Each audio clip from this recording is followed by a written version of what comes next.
Stephen Hawking was one of the top scientists of our time. Not just a great physicist, but he's also was a fantastic thinker. He was highly philosophical. So he believed that, or he established that everything, even including the Big Bang, can be easily explained by physics. I want to read a couple of Stephen Hawking statements. One about God, and the other one sort of his final statement. So I quote, "It's my view that the simplest explanation is that there is no God. No one created the universe and no one directs our fate. This leads me to a profound realization. There is probably no heaven and afterlife either. I think belief in an afterlife is just wishful thinking." The second statement, in conclusion, he says, "I think that when we die, we return to dust, but there is a sense in which we live on. In our influence and in our genes that we pass on to our children. We have this one life to appreciate the grand design of the universe. And for that, I'm extremely grateful." End quote.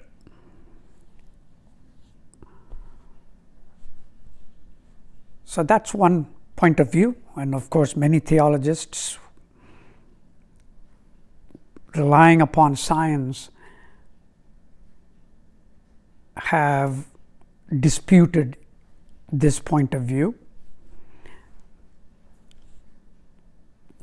That's not the topic of today's discussion, but there are other points of view as well is important. In fact, while a great physicist thinks that there is no afterlife, which means that this discussion or need to define this entity called soul is meaningless. That's his belief. However, archaeologists, even in recent publications, have established that the belief in soul has existed even in the prehistoric times. Even in the modern times, different religions believe in soul in different ways. Some believe that the soul comes into existence along with the body, and it is destroyed with the body. Some split the soul. They believe when someone passes away, a part of the soul remains with that decaying physical body, while another part goes to wherever other passed away souls congregate. So there are many other points of view, but our Hindu point of view is where we call soul by the word Atman, that it pervades the universe. And at the time of birth,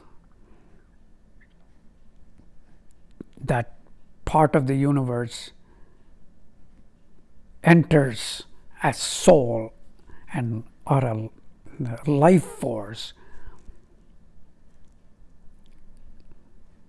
into a body, a material or physical existence. And at the time of passing away, it again goes back into this whole universe, only to be re-entered into a new living being.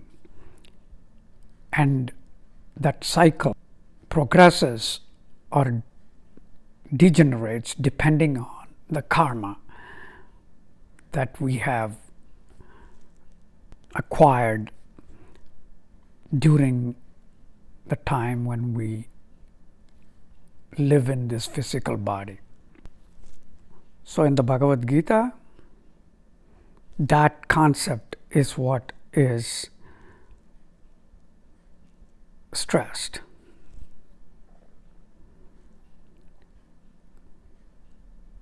So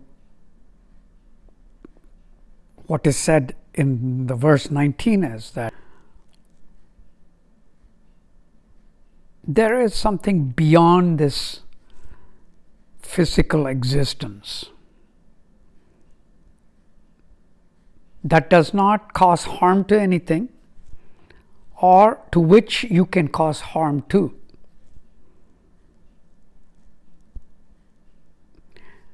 Not knowing this is ignorance.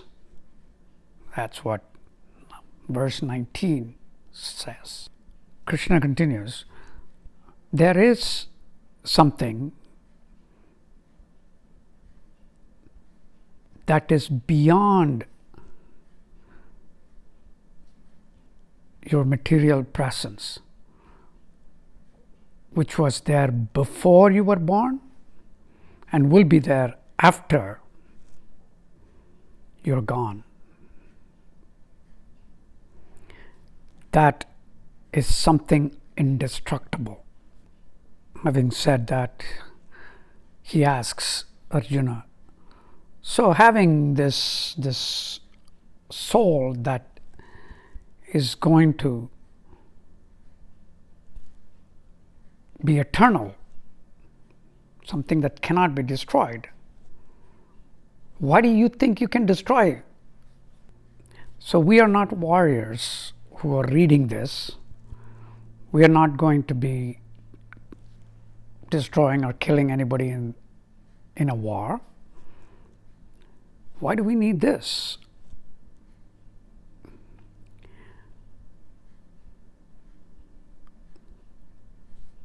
I believe the answer is coming a little bit later. But to think of it now, I believe it refers to our day-to-day life where we have to take decisions. And every time we have to take decisions, we are struck by a dilemma like the one Arjuna is facing. In such times, we have to have the courage to make the right decision.